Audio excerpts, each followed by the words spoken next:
Hey there, it's your boy Foxy, back for more relationship stories. Update.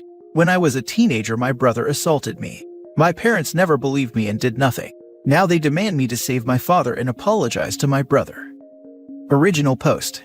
When I was a teenager, my brother violated me.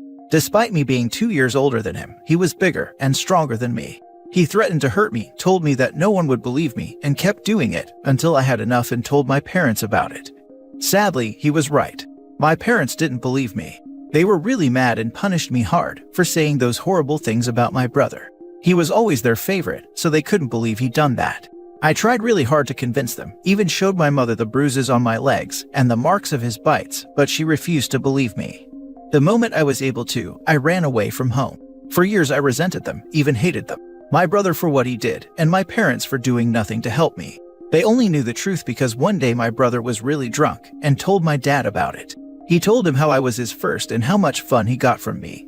They contacted me and I believed they would apologize, offer me help, or even make my brother face the consequences of what he did. But no, my mother's idea was that everyone must admit we all do wrong, we all made mistakes, and forgive each other for everything, so we could keep that in the past and became a happy and united family again. I left them and never talked to them again. That's the moment I decided they were not my family anymore. Now in the present, after several years, lots of struggles, and a long time in therapy, I'm finally having a happy life.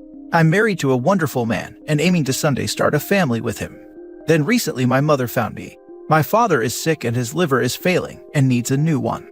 My mother knows that my blood type is the same as my father's, so she reached me to do a test so I could donate my liver to him. I told her no. I just can't.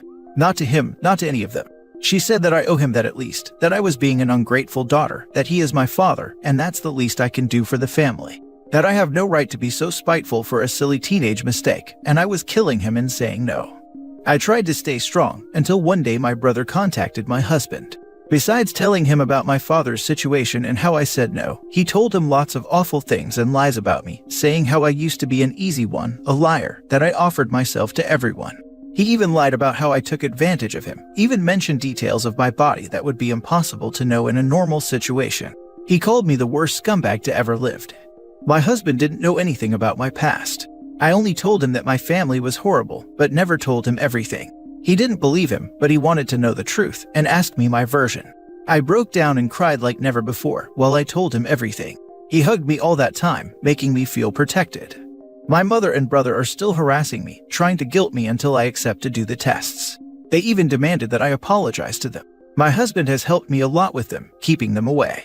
I feel like I'm back in my teenage years, feeling so scared, weak and vulnerable. I believed I had overcome that part of my life, but I see that I haven't. Now for the top comments before reading the update. Screw M. You don't owe them anything. If they keep harassing you, tell them you'll get the police involved if they try and contact you further. You might also want to look into getting a restraining order on your brother and mother, using the constant harassment and character defamation your brother committed when he called your husband. I'm going to try to get the restraining order. I don't want them in my life. Please do. Cutting off and out the cancerous parts of the family by any means necessary is never a bad idea and will only make your life and mental health better. Interesting. Let's see how much your mom is willing to forgive you, despite your justified refusal to help your father. She would never do something like that. I'm still the villain of her story, the one who tried to destroy the family and refused to do the right thing. They refused to do the right thing when they refused to help you from being repeatedly violated. As you said, they aren't family, any more than a tumor is your family. Screw them, protect yourself. I'm sorry you didn't have a father who would protect you. I'm sorry you didn't have a mother who would nurture you. I'm sorry you didn't have a brother that would look out for you. Your husband and anyone else you choose is your family now. I hope you get the love you were denied as a child. Thank you so much.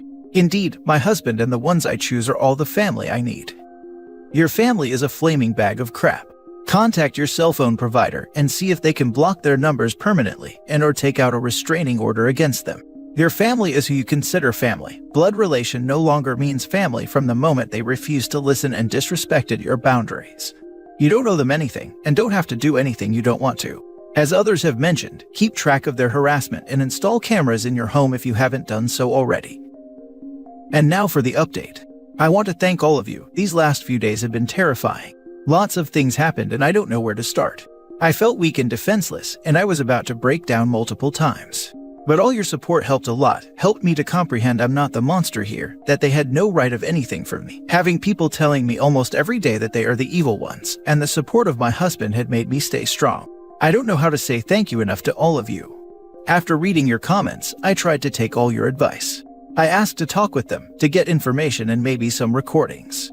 My husband stayed at my side all the time, something that my mother hated, saying multiple times that he had nothing to do there, that this was only family issue, that she doesn't recognize him as my husband, because we never married on their community's church. But I told them he is with me, even if they don't like it. They weren't lying, my dad is dying, and it's way worse than I thought. He needs my liver soon, and apparently I was their last option. They believed that I would bend and do anything they ordered the moment they contacted me, just as I used to when I was a child, but not anymore. As some suggested, I started to record every conversation with my phone. I tried to make them admit about what happened and their role in it, because as some told me to, I investigated, and what my brother did to me does not prescribe. But it was meaningless. Mom just keeps saying that never happened, that all was lies, that I'm insane and only wanted to hurt the family. I even told my dad that I would take the test if they helped me, to testify or sign a document saying what my brother did to me, but again, it was useless.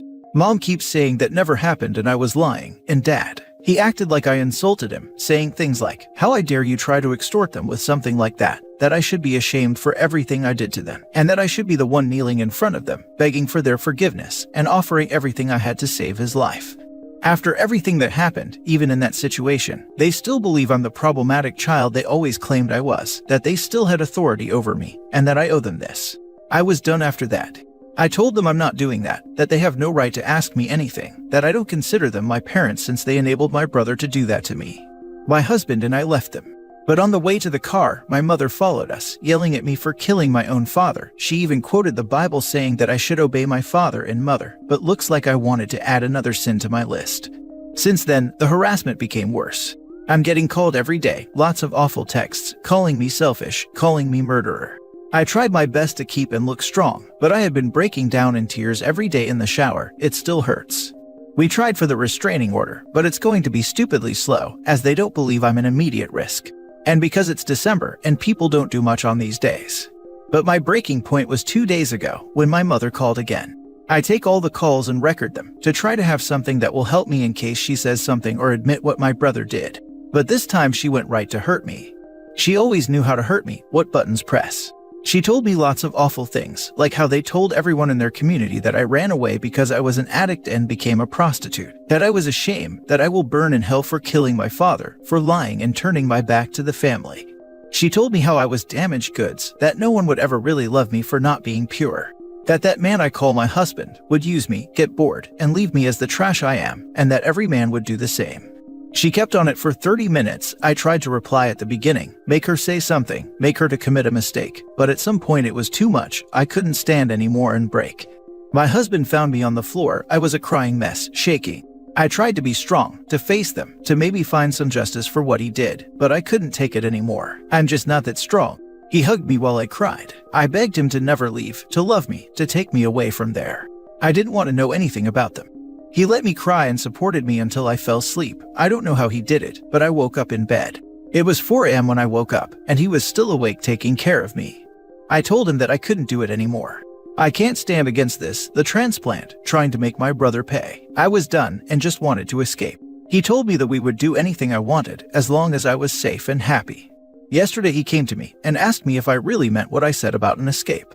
I told him yes, I wanted to just get out, turn off my phone, and to not think about any of this, so I was impatient for our trip as every year we stay with his family for Christmas and New Year. His family is amazing and those days are super fun. Well, he said that we could have little vacations before our vacations.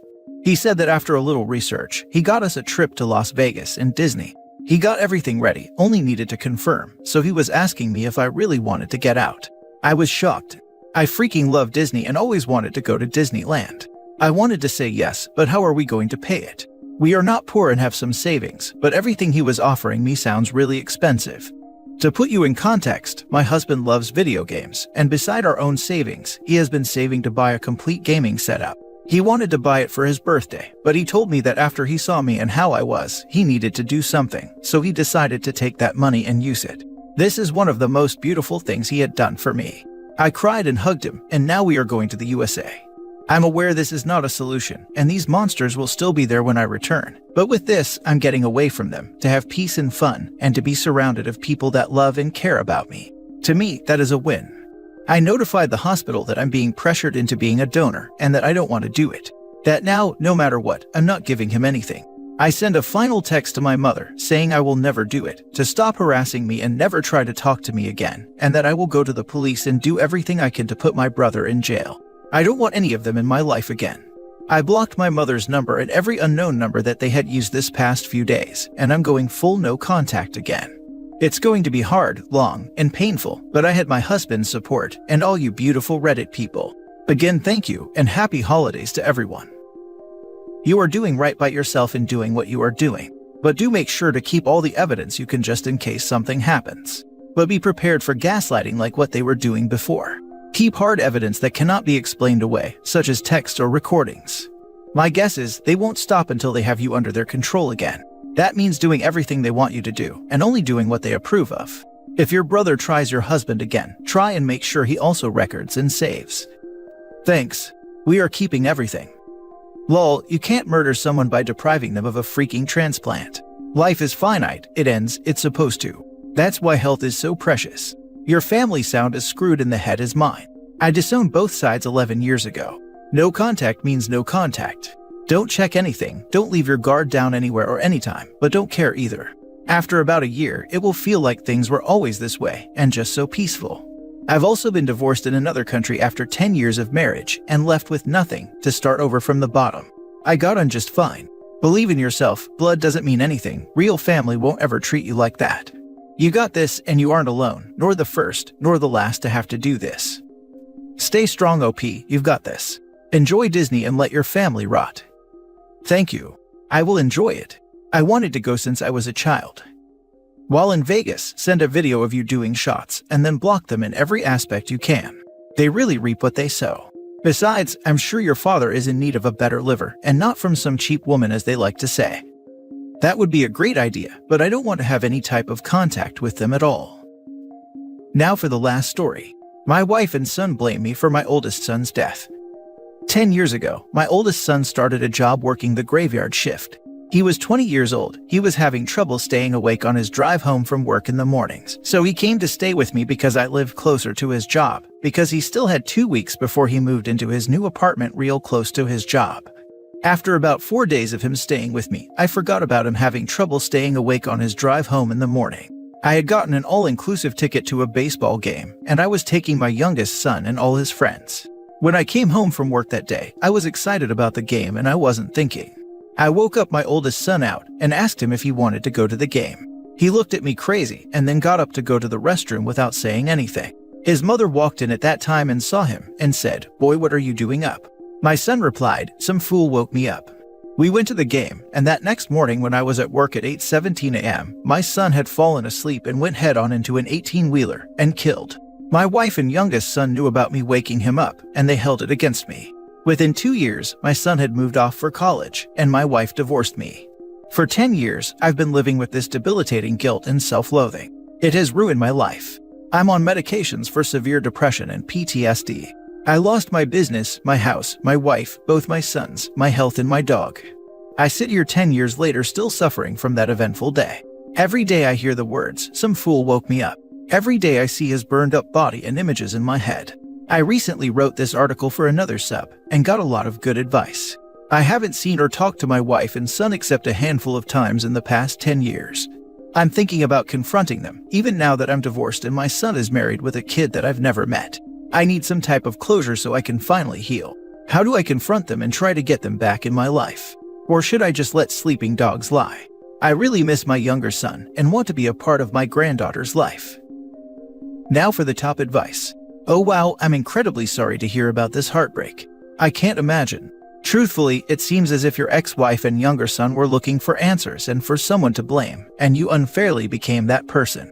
I'd be willing to bet your older son had sleeping issues outside of you asking him to a game, and living the rest of your life blaming yourself is doing absolutely no one any good. You deserve a life as well. Have you or are you in therapy to address some of these issues? As for your ex and son, I'd focus on your son. See if he's open to a conversation. Tell him how much you miss him and how you want to be in his life. Start small and see if he's open to the idea of it. You all lost a family member that day, and I'm so sorry your loss continued. Yes, I spent several years in counseling and saw a psychiatrist. It helped some, but the depression always came back. I have learned to live with it, but I want my son back in my life. I'm just not sure how to do it. You just start.